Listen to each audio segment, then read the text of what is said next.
Fala galerinha do YouTube, aqui que eu falo é Bernardo Games. Hoje eu vou te ensinar a fazer porta automática. Vamos lá?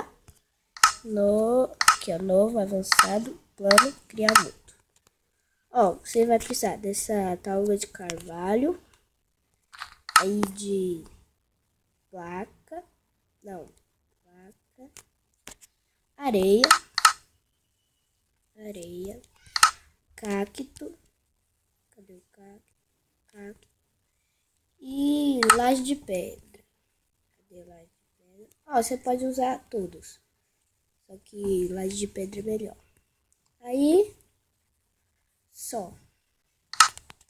Aí você coloca 3 blocos. Aí, ó. 3. Aí, ó. 1, 2, 3 pro lado também. E 1, 2 pra baixo. Já sabe que conta com esse que é 3. 1, 2. Agora vem aqui, ó. Você coisa aqui. Coloca um bloco ali. Aí 2 assim. 2 assim também. Aí de baixo. Aí de cima também. Aí, quando você fez isso, você desce aqui, ó. 1. Aí caga. 2. 1, 2 também. Aí depois 1. Aqui, ó. É só 2. Até isso daqui, ó. Até essa madeira.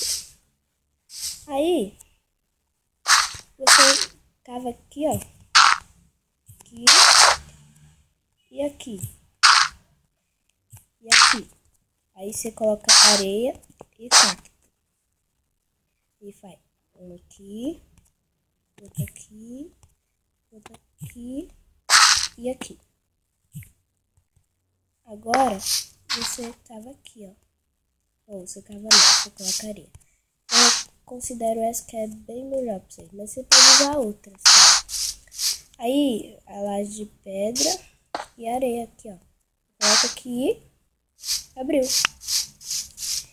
Bom, galerinha, se você tiver gostado, compartilhe e deixa o like.